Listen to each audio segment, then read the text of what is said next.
George, what would you say are the top 5 surprising things that broke people waste money on that are stopping them from building wealth and freedom? Ooh, I love a top 5. This is like Family Feud right now. On the board, what do you have? I'm gonna say the I guess the trendiest, hottest one right now is buy now, pay later. I don't know if you've seen the headlines, but 60% of people that went to Coachella use buy now, pay later to finance it. We just saw the DoorDash Klarna partnership, so you can finance your burrito in 4 easy payments. And so what started as, hey, for a big, electronics purchase, you can put it out and spread it into payments. Now it's everyday expenses. People are putting their groceries on buy now, pay later through Affirm, Klarna, Afterpay.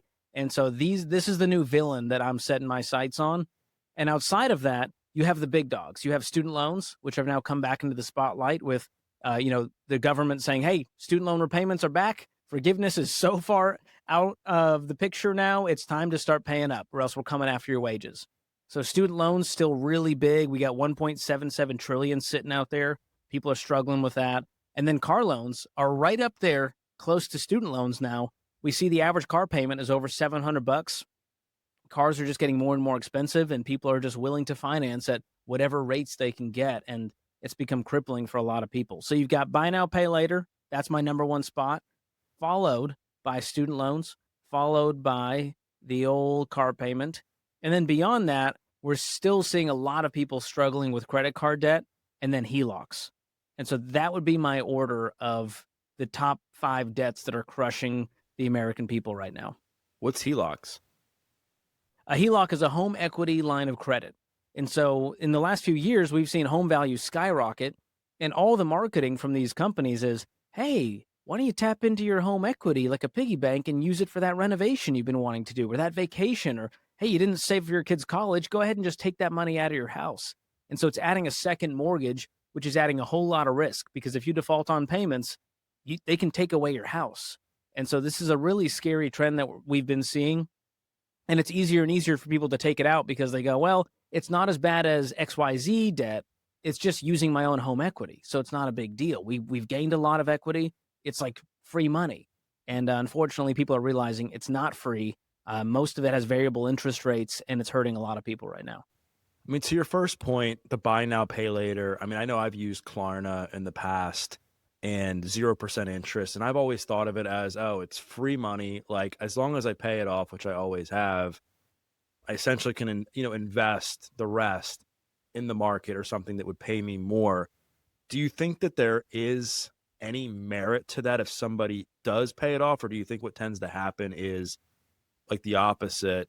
People think they'll be able to, and then other stuff compounds and they just end up paying interest later. Well, the big issue with buy now, pay later is not the fees and interest. That's ancillary. The biggest issue is the overspending. And Klarna brags about this on their website. They'll tell retailers, hey, if you put this on your website, you're going to see the average cart order increase by 27% or all the way up to 45%. So they know exactly what's happening. When you have a $100 item in your cart and it goes down to $25, what do? You go, wow, it feels like it's on a sale. Let me just add more to the cart. And so psychologically, we're just not wired for that kind of spending. Where we see a lower dollar amount, our brains go, add more, add more. And that's just one item or one store. You just keep adding to the tab, and then you hope at the end of the month that you kept track and have enough to cover it. And so what we found is a third of buy now, pay later users actually fall behind on payments, which then triggers, the $7 per payment fee. It triggers the 37% interest, which is way higher than even credit cards. And so a lot of younger people are going, hey, buy now, pay later isn't as bad as credit cards because it's 0% and it's just payments and I'll pay it off. Well, the problem is you're starry-eyed when you think that way. And when life doesn't go your way, you get hit with all these fees and massive interest. Yeah, and credit cards have been picked up on that too. I mean, I've even noticed with like my Amex card or even Chase, they have the Planet or options where you can extend a payment of, I don't know what the minimum amount is. It might be like a few $100s, but you can extend it over 3 months, 6 months, 9 months, a year, etc. That's the key. People keep kicking the can down the road and they just think, well, as long as I can afford the payment, then I'll be okay. And the issue is that kind of thinking and that kind of mentality is actually what's keeping people broke, is using other people's money and hoping to pay it back later instead of using their own money and paying for it now. Because what you feel there is pain. You feel the pain of money leaving your bank account, money that you worked really hard for just disappearing. And that's actually a good thing when it comes to making progress with your money because it causes you to be way more intentional with every dollar you have coming in instead of flippantly saying, well, as long as I can cover it 30 days from now, my life's going to be okay. You're not going to make financial progress that way. Would there ever be an instance where you would recommend somebody taking on a car loan? Like I think about if somebody were just flat broke, needed to commute to like get to the job where they made the money, didn't have like, 5 grand to drop on a used car because car prices have gone up, over the last decade or so. But maybe they can get like a small line of credit. Like, is there ever an instance where you'd be like, hey, like honestly, like I think that's your only option right Well, here's the problem. Everyone that takes out a car loan thinks it's the only option. And so what do? If debt is an option, you're always going to take it because it's always the easiest option. It's always the easiest shortcut. What's hard is to say, all right, I can scrounge up $1,000 in the next month and get a real beater car that can get me another 4 months, and I'll sell that one and upgrade to a $4,000 car 6 months from now. And so when you think about it, the average car payment is over $700. So if you had that $700 car payment and instead you got the beater car and you put away that $700 every month, well, guess what? A year from now, you have $8,400. That'll buy you some car. The problem is we don't have this delayed gratification. The problem is we buy too much car. We stop thinking about the utility of cars, and instead we start freaking out that what if it explodes on the side of the road because it was only a $4,000 car, so I need a $40,000 car instead. That's what most people do. We go finance a $40,000 car because we can't afford a $4,000 car. That's as insane as it sounds. And again, it's because we all go, well, I'm comfortable with the monthly payment. And that's what the salespeople focus on. You walk into any dealership, they don't want to talk about the total price of the car, the out-the-door price. They want to say, hey, what payment are you looking for today? And they try to weasel the terms around what payment you want to afford instead of how much car you can really afford. So to answer your question, no, I have never once recommended that someone go into debt for a car, regardless of what was happening in their life. I would rather you rent a car, use Turo to borrow a car temporarily, borrow from friends or family, get the beater car, take public transportation, heck, ride a bike if you can to work and where you need to go temporarily so that you can get out of this cycle of car payments. I want to have a caveat here because you're right. There is one time that we've told people to go take out a loan, but it's only if they are in a crippling car loan and they want to sell the car, but they're underwater on it. So let's say the car is worth $25,000, but they owe $35,000. Well, they're underwater by 10 grand. So in order to clear the title and sell the car, they need to either have the 10 grand in cash or they can go borrow that 10 grand from their local credit union. So that's the only instance we'd say, hey, instead of being 35 grand in debt, we'd rather you be 10 grand in debt to get out of debt faster. Right. And what about like student loans? I know obviously that can be a huge roadblock in people's ability to build wealth. Like what is the interest rate typically on student loans? And is there ever a time where you would recommend, or what instances would you recommend somebody, taking out a student loan, if ever, to go to college? Well, much like car loans, when people see student loans as an option, they're going to take it. Instead of going, hey, if debt wasn't an option, what would I do? Well, I'd probably change the school I go to. I'd probably change the timeline. I might change my spending habits now in order to save up in cash flow. I might work part-time to help all of that, or maybe apply for more scholarships and grants. And so what we're seeing right now is the average student loan borrower is borrowing close to $40,000. That's how much they're leaving school with. And the average interest rates are over 6%. And so this is hurting a lot of people out there. And I mean, if you've listened to the Ramsey Show for 10 minutes, you've heard calls where it boggles your mind how much student loan debt people are in. 100,000 is normal. 200,000 isn't shocking.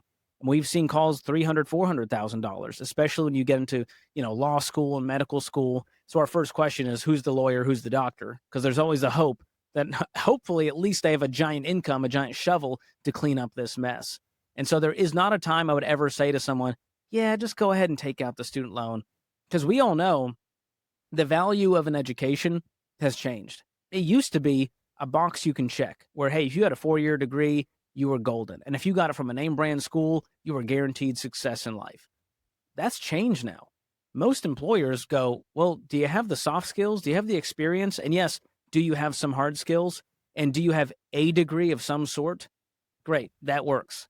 And so therefore, the goal should be, how do I get through as affordably as possible and graduate with as little debt as possible so that I can actually propel myself in my adult life instead of having this financially stunted growth because I got 50 grand of student loans on my back. And so there's not a time I tell someone to do it. I usually ask, why are you going to college? What benefit is it? Do you have to go? And do you have to go to that college? And usually if people are honest enough with me, I end up talking them off a ledge and they go, yeah, you're right. I really just wanted to go for the experience or because it was a reputable school and it would make my parents proud, or I'm the first one in my family to go to college. So this is a prestigious, thing I can now stamp as a letter of approval from everyone in my life. So most of the reasons people are going to college in the first place are bad. Right. And so you think even just taking a step back and saying, all right, instead of going to a private out-of-state school, which is where you really get nailed, it's like 75, 80 G's a year. You're like, all right, like just try to make it work with like an in-state school that's public, that may be, I don't know college prices these days, but maybe it's like a third of that or a quarter of that, which even if, I mean, obviously I know you wouldn't like generally recommend somebody go into debt, but if they were to get a student loan, it'd be like a third or a fourth of what it would be by going to a school out of state and that's private. Oh, absolutely. You look at a community college or a state school, the prices are astronomically cheaper than these private schools and out of state prices. We just took a call on the Ramsey Show last week, Rachel Cruz and I, and she wanted to get an interior design degree. And we went, great.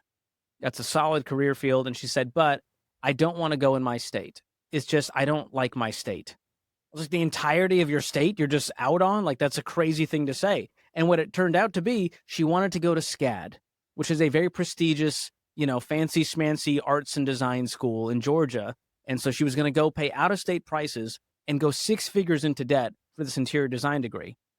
So while we're on the call, I'm literally searching the internet for in-state North Carolina programs for interior design. And what I found was, Appalachian State is $7,000 a year.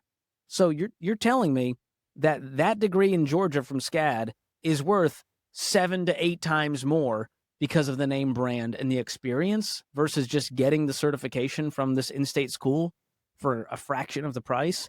And what it turned out to be was there's a lot of just emotion wrapped up in college instead of logic. And parents need to be having these conversations early on with their kid and not waiting until the last minute to crush their dreams that they're not going to go to their dream school out of state because they can't afford it. Right. So I guess the last thing that I wanted to cover when it comes to like stopping the bleeding, if you will, with spending, like what about like the everyday stuff? You talked about credit cards, you talked about Klarna and like the home equity lines of credit and student loans and stuff like that, which are probably like those are the huge rocks. But I also know some of these pebbles turn into big rocks. So where have you seen like a common thread from the Ramsey Show and in your experience with what you've been doing, that people they end up spending their money on these stupid things and it ends up leading to, again, negative net worth, etc. Yeah, I think there's something called the little treat culture. Have you heard of this? No, but I know all about it.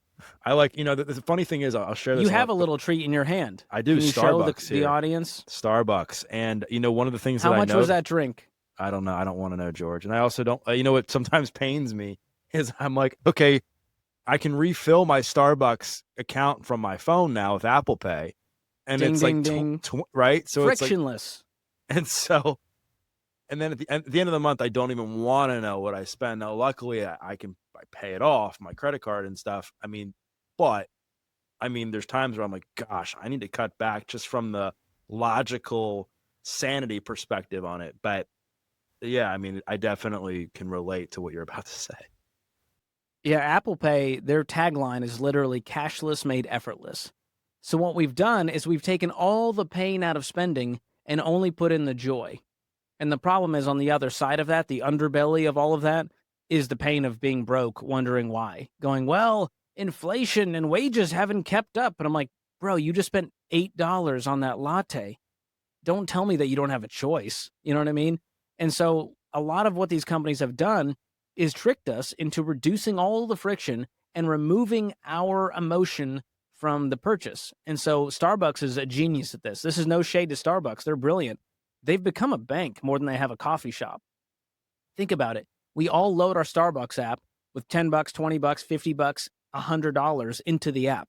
Well, now Starbucks has capital they can go use to invest and make more money with all the interest they're making, while we lock up our income into their app, and now it forces us to spend later on. And so what do? You load up the app with 50 bucks one day, and then a month later, you're using that app to pay, and you go, that felt like free money. I didn't see it leave my bank account in the last 30 days. And so what they're doing is just creating more and more space between your money and their product so that you feel it less and less. And that's the overall theme that we've been seeing, whether it's credit card spending or buy now, pay later. It's that we want to keep up our lifestyle and we can justify it all day long. If we're happy, let's go spend. Let's have a good time. If we're sad, we definitely need to spend. Let's go on Amazon and just add to cart willy-nilly. 1 click, 2-day shipping, it's here, maybe same day. And all of that has caused us to, number one, have a lack of patience, and number two, have a lack of delayed gratification, where we can be adults and say, you know what? My money has a different priority right now. I need to pay off debt, and the little treats can wait. The entertainment and luxury of going out to eat, that can wait. I'm willing to make some hard choices now so that I can have true freedom later. And the lie that's sold to us from all these companies is, hey, you deserve freedom now. I mean, Afterpay, literally, their tagline is, you deserve financial freedom. You deserve financial breathing room. They're using Ramsey taglines to pitch their debt products to make you think that this is a smart decision and that you've earned it and that you should feel good about using this. And it's really hurting people down the line when they go, oh, I actually owe this money. This wasn't free. There was no freedom here. I'm just chaining myself with the initial enticement of just temporary, ephemeral freedom. Right. And I guess going into the building wealth aspect, I think a lot of times people think of wealth, they equate it to retirement.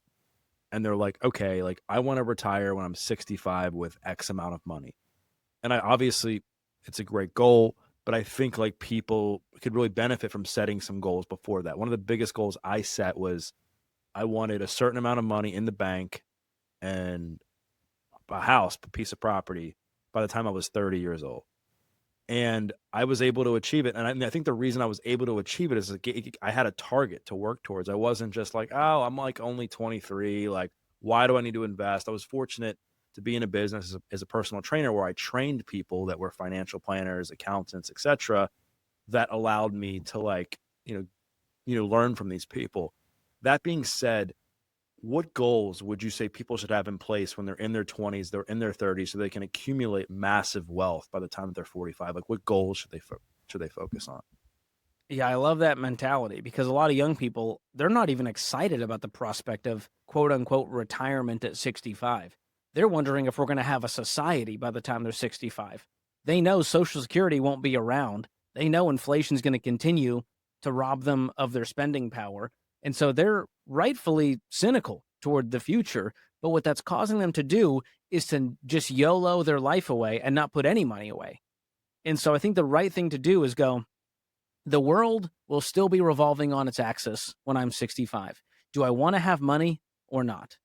Whether you believe $1 million is enough to retire, that's not the argument here. Is, do you want to have more than enough or not enough? I would rather have more. And so what that means is following these Ramsey baby steps of, let's get a starter emergency fund of $1,000. Let's get rid of all of our consumer debt using the debt snowball method, smallest to largest balance. Let's then get a fully funded emergency fund of 3 to 6 months. Well, now we have some foundation. This is our never go into debt again insurance plan. And now that we have this foundation, we can start building for the future instead of paying for the past. So a great goal to have when it comes to wealth building is investing 15% of every paycheck into retirement accounts, these tax-advantaged accounts. Now, we use the word retirement. I understand you might want to invest outside of that later on in order to have some of this financial independence we've talked about. But the following step would be, hey, are we on track for any college savings if we have kids? Are we on track to buy a home and have it paid off in the next 15 years? That's a great goal that's going to help you build some serious wealth, not just with the home equity, but with a freed up mortgage payment 15 years from now, worst case, which is why we recommend a 15-year mortgage. And then beyond that, once you have the house paid off, the goals change. It's, well, now that we're investing more than 15%, can we retire early if we wanted to? Do we want to buy an investment real estate property? Do we want to invest in a taxable brokerage account so that we have more liquid funds before we're 59 and a half? So these are the goals that I think are luxuries for most Americans today. They're going, George, I can't even keep up with my bills, let alone think about the future. And that's why we preach debt payoff so aggressively, because it's a major part of building wealth. You don't have any margin to build wealth, to invest 15% when you're drowning in payments, when that's stealing from every paycheck. And so those are some good goals to have, is to invest 15% of your income, buy a house and get it paid off while you're still young and can enjoy life. And then number 3 is have enough money that you have the margin to give more, to spend more and increase your lifestyle, and invest more to build wealth for your future and your family's future. When it comes to the goals, do you have any statistics or have any knowledge on like average net worth? Like, so for instance, like I said I wanted to have a certain amount by the time I was 30. The number was I wanted to have $100,000 by the time I was 30. And I didn't, it was just like a nominal number that a good friend of mine kind of was like, hey, this was my goal. I think it'd be a good goal for you. Like, do you know what like average net worths are by age that people could be like, all right, I'm on track, I'm on pace, or I'm not on pace, etc. Yeah, we actually did a video on this. I'm pulling it up to see where the data was pulled from, because I think that's an important factor to go, okay, where was this actually sourced from? But we went through by age, and let me pull this up for you to give you a taste. And I'll tell you this off the bat, the numbers are sad and abysmal. So as I went through it, I went, hey guys, I'm going to tell you these numbers, but this is the suck bar. Like this, you should be so far above this as the average American. Don't look at this number like you're crushing it. And so we went through median income in the video, and then we broke it down by average net worth. We also looked at average 401k balance, because that's a major part of net worth. And so let me see here if I can pull it up. Average net worth. And there might be some updated numbers for 2025. So let me see if that's the case here. Yep. Fidelity did one of the more recent ones. So here you go. Average household net worth by age. Under 35, average net worth was 183 grand. 35 to 44, it jumps up to 550 grand. 45 to 54, average net worth was 975. So now approaching $1 million. And they didn't hit that million mark on the average until 55 to 64, 1.57 million. And so, and it kind of stays at that level, 65 to 74, 1.8, 75 plus 1.6. And so people kind of cap out at that 1.5 mark in general on average. The averages can be skewed, of course, by crazy high net worth and crazy low net worth. And so the median is actually a better picture. And you can see how much more depressing the numbers get. Under 35, median net worth, $39,000. That's crazy. People are buying $39,000 cars. And then 35 to 44 jumps up to 135,000. 45 to 54, average net worth was 247,000. 55 to 64, 364,000. So imagine that. You're 64 years old and your entire net worth, that includes all of your home equity, the assets in your life, your cars, and your retirement accounts, adding up to 360 grand.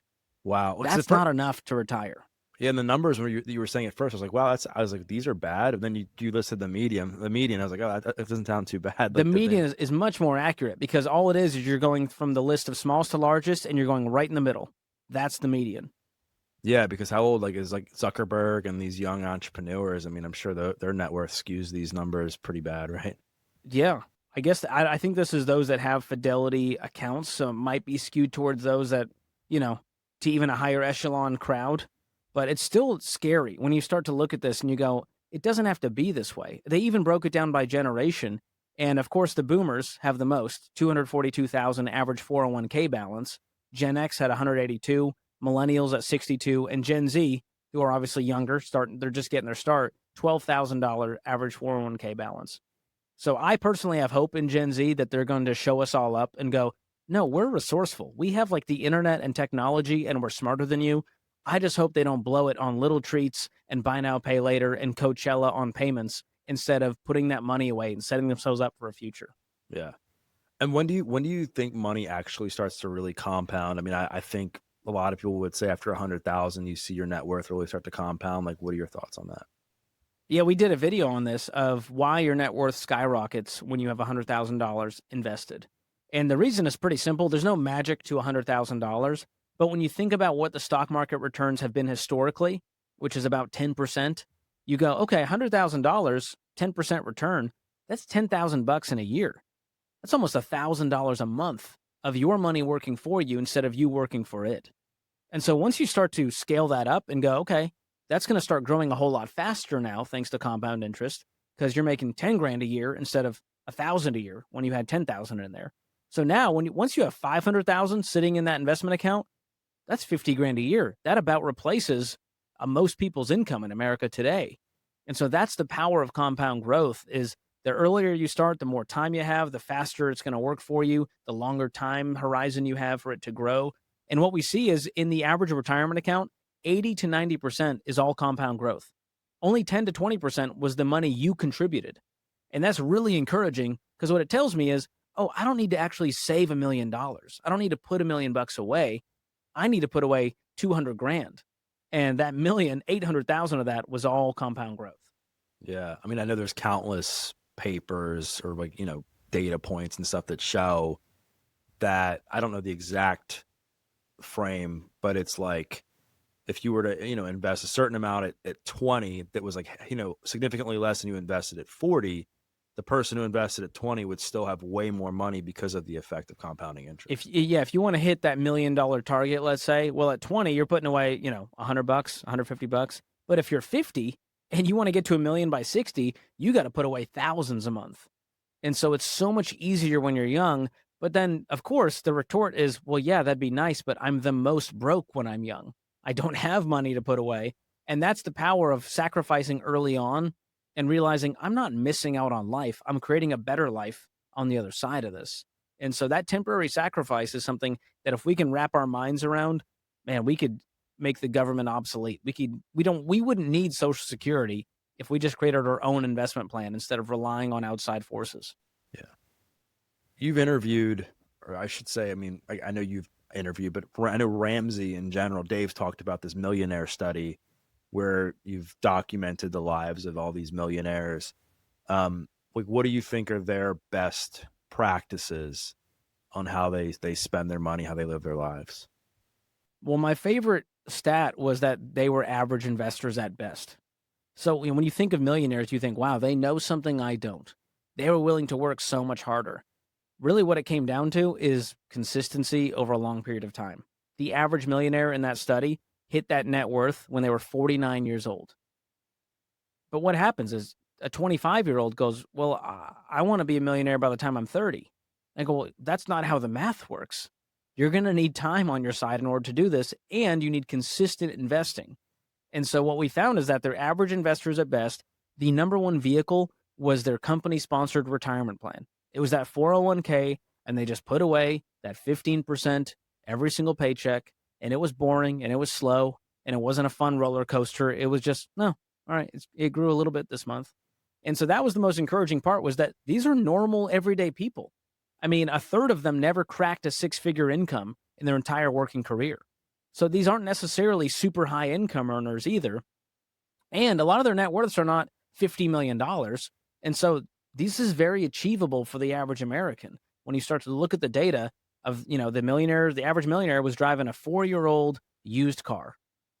Of course, Toyota, Honda, Lexus, these are the top cars driven by millionaires, not super high-end luxury vehicles with payments on them. Right. And when it comes to retirement spending, like I think a lot of people think, oh, I need all of this money. I need like 5 million because I'm going to take all these amazing vacations in retirement. And the people that I've talked to, I mean, do they travel more? I mean, yeah, because they have more time, but is it like the lifestyle you think you're going to live in, as far as being in paradise all the time? I feel like that's not necessarily the case for most people. Like what have you found to be like the spending habits of people who are, retired and have financial freedom? The ones who are doing it right, they are not just getting by. A lot of the people that I see out there, if you're living off just Social Security and a little pension, maybe you don't have a big nest egg, you're able to cover your bills if you're lucky, but not much else. The ones that I aspire to be are the ones that are thriving to where they can set pretty audacious goals for vacations and giving and spending and even more wealth building because they have the margin to do so. So there's two camps here. There's the ones that are in the FIRE movement, or, there's chubby FIRE and fat FIRE and all these financially independent retire early movements who go, well, I need at least 7 million just to cover my expenses. And I go, dude, your lifestyle is way overinflated if you need that amount of money to cover your expenses and feel safe, right? There's a scarcity mindset there. You're better off going to therapy than to continue investing. You're going to be fine. Or you're in crippling debt and you need to stop living like that. And then there's the other side who goes, oh my gosh, if I had $1 million, it would change my life. And there's some truth to that too. Can you live off $1 million? Yeah, if your expenses are real low. If you can live off $3-4 grand a month and have a great life, sure.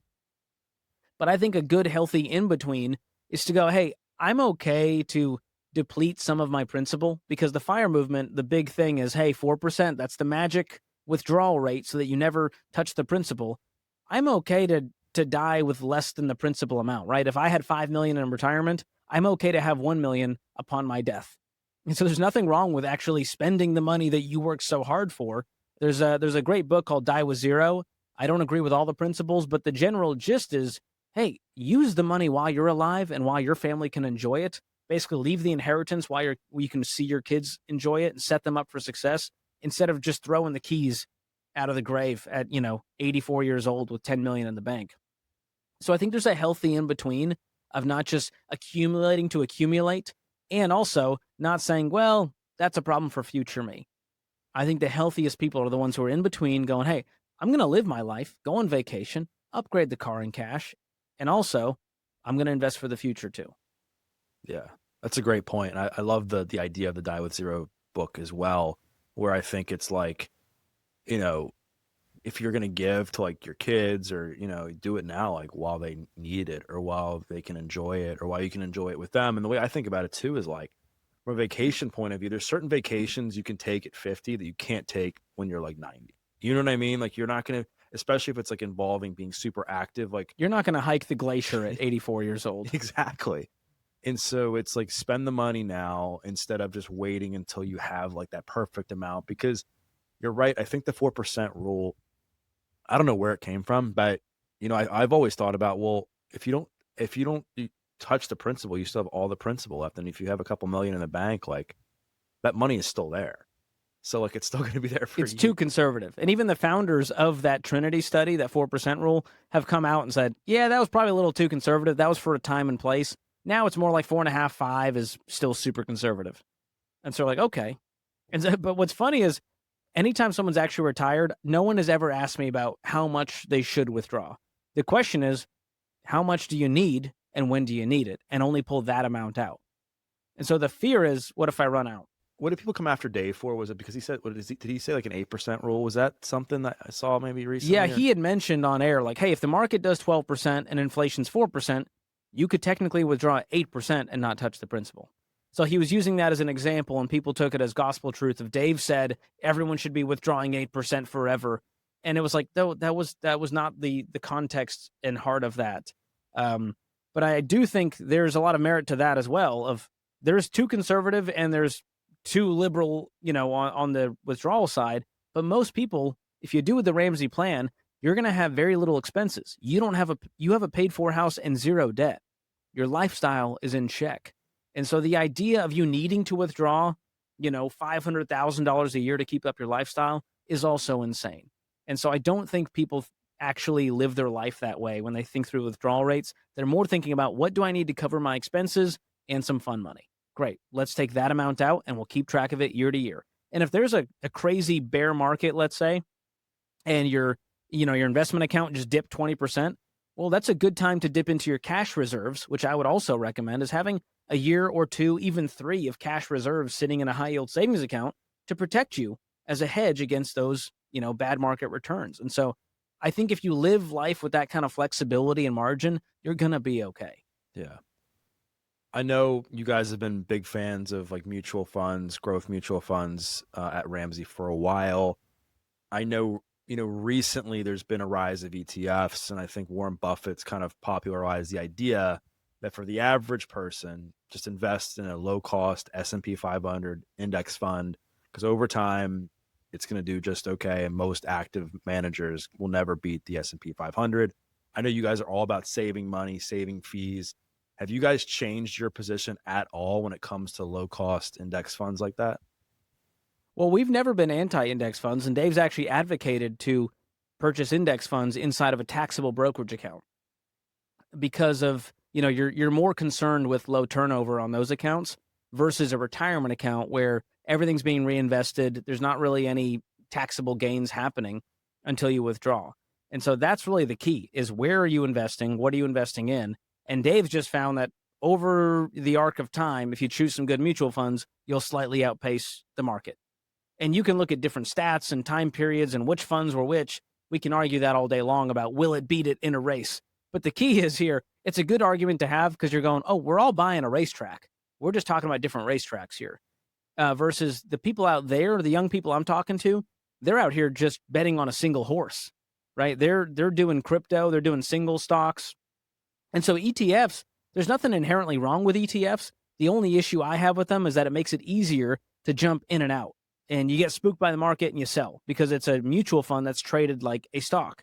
And so inherently, there's nothing wrong with an ETF if you buy and hold just like you would an index fund or a mutual fund. And so in retirement, I have mutual funds. Outside of retirement, I do index funds. Yeah. And do you ever think there's a time and place to like have a certain percentage of money where you fool around? Like, I mean, maybe it's like 3% where you're like, hey, you're telling like a 23-year-old, no matter what, they're going to have to buy some crypto. But you're like, hey, if you have 3% of your, asset allocation and you want to just go and play the lottery, like, go ahead and do that. Do you ever like advocate for anything like that? No, we would just say use your fund money for that kind of stuff. Don't make it part of your investing strategy. Don't make it part of your 15%. Put that in retirement. Once you have the baseline set up and you are investing 15%, and you go, hey, essentially, this is a hobby of mine to buy some single stocks or to day trade or to go to Vegas and gamble. Whatever you want to do with your fund money, that's fine. But put crypto in that category instead of this is a proven investing strategy that I'm going to retire off of. And so I really am not anti-crypto. I like to have some fun with the crypto bros because of how aggressive they are and how better and holier than thou and how we're so dumb and archaic for investing in the stock market. But I do think there's some merit to say, listen, crypto has done well, specifically Bitcoin, if we're going to be very specific, over a long period of time now. So if you want to throw some fun money into Bitcoin, have at it. Go for it. But just don't make it a thing that you're banking on because it's more speculative than it is actual investing. Financial stuff gets updated all the time regarding, companies and movements and stuff like that. Is there anything that you've changed your mind on regarding like financial education or just finance in general over the last few years? Ooh, that's a good one. I think one area that I have loosened up on is more of the DIY investor. There's a lot of people who are curious, they want to learn, and they like to manage it on their own. Just like you would if you were you owned a piece of real estate and you want to be the property manager and you want to be the guy to turn the wrench and deal with the issues. That's great. Some people are more DIY than others. You don't always have to work with a financial advisor in every single case. I do think it's wise as you build a serious level of wealth to have a team of pros in your corner, real estate pros, estate planning, tax pros. That's just wise. But if you want to open up your own Roth IRA and throw some money into there, I think that's great if you do it the wise way. So I don't advocate for any of these slick apps out there like Robinhood or M1 or whatever the latest trendy one is. I like to stick to the big three of like a Vanguard, Fidelity, Schwab. If you go that route, they're not going to market to you and give you big pop-up notifications to go make another trade. They're more old school and they're going to lead you. They won't lead you astray when it comes to investing. So that's the one I've loosened up on is the DIY investor. If you do the research, you're comfortable with it, you're excited about it, go for it. Yeah. And if you can stay disciplined, I think the thing that people get wrong is, from what I've understood, is like it doesn't matter. Like you can't time the market, it's time in the market, right? And it's like, you can argue all day about which mutual fund is better or which index S&P 500 fund is better or whatever, but at the end of the day, it's like what counts is you just staying invested like long term. Because if you're like let's face it, like most of the mutual funds, they invest in most of the same stuff anyway, right? So like, you compare them, they all have like high Apple, they all have a lot of Google, Meta. It's like there's so much that's bleeding into each other where you go, okay, it's all mostly the same companies in here. Nothing's a shocker. And so here's the thing that's interesting is that over time, I've been less concerned with the nerd debates about should I do VOO or VTI in my I'm like, listen, I'm more worried about the single mom who has not a clue about investing and is scared for her future if she's going to be able to provide for her kids and retire with dignity more than I am a Reddit thread about index funds versus mutual funds. We got bigger fish to fry. I remember there was a call, I don't know if it was a couple years ago. I don't remember the timing, but it was something to the effect, and I'm sure you guys have had many of these, where I think it was a single mom that just lost her husband and she had all this debt from a mortgage, and Dave and Ramsey paid it off. And it was like really moving. I remember I was like, wow, this is really cool to see. Or he said something like, well, you don't have to you don't have to worry about your mortgage. Like, we'll take care of that. With that being said, like, is there any moments where you've been live with Dave or with Rachel where you've really like changed somebody's lives? Because I think so many people see the show and they see just Dave just going after people. You know what I mean? And they're like, They don't always see the compassion. yeah, but you see some of this stuff and it's like, wow, like, he does have a heart, right? So like, any other things that come to mind that really like, brought you to tears or anything like that? I'll give you the context for that one. I remember what happened. We didn't pay the mortgage. She was about to go through foreclosure, and Dave said, "No, you're not. Yeah. We got this." And so what we did was we had a financial coach on our team work with her personally, meeting in person, doing calls with her, contacting the mortgage company, helping her avoid this foreclosure and getting her to a better place. And then what ended up happening was a local business, I think it was like a roofing company or something. Is that right? Kurt's nodding. They decided to cover her home repairs and like help get her back on track with payments because they just had such a heart to help her. And so it was a really community effort, but it was Dave injecting the hope that, hey, your life's not over. We're going to help you get through this. I think that is the number one quality of Dave Ramsey is give people hope that their life can transform. It's not the financial advice. He could be using any other type of advice, but I think money is such an emotional thing for people, and it's the thing that it's right in front of our face. It's the easiest one to just look in the mirror and make a change. That it was a great way to create an empire out of helping people and giving them hope. And so then the other one that really stuck out to me was there was a really traumatic call. I believe it was Dave and Rachel on air, and Dave's superpower is listening, and he knows what's going on. He can tell by the vibrato in your voice what emotion you're currently feeling and what's going on in your surroundings, and he'll start to poke at that. And so a woman called in, and Dave just out of nowhere went, "Is he hitting you? Is he abusing you?" And she said, "No, no." And he could tell in her answer that she was lying because she was scared. And so he kept poking and poking. She went, "Yes." And it turns out that man was actually there physically. I think she was like in the car and he was in the house, and she was in a very dangerous, precarious situation. And what they ended up doing is getting Dr. John Deloney in the booth, on the phone with her, local authorities, getting this guy arrested and getting mom and baby to a safe place. And that was just one of those like, this is so wild that we are intersecting people's lives in what could be a very dangerous situation, a very hopeless situation. And so, I mean, as far as like being missional and feeling like you actually help someone, I can't think of a job where you get to be closer to life change for someone. And Dave is the GOAT. Yes, it's fun to see him yell at someone for making a stupid financial decision, but it's even better when you see him wrap his arms around that single mom or that person who's scared and go, "Hey, it's going to be okay." And he means it and you believe it. And those are my favorite calls when you can feel at the end of the call that they truly receive that and their spirit changes, their voice changes. You can tell that they go, "Oh my gosh, I'm about to have a transformation. Dave gave me hope. The team gave me hope that tomorrow is going to be a better day. And 10 years from now, it's going to be a completely different life." George, couldn't think of a better way to end our convo today. Thank you so much for coming back on the podcast. It's been an honor, man. Always good to talk with you. Thanks for helping people. You got it, man. And thanks again for coming on the show. We'll see you.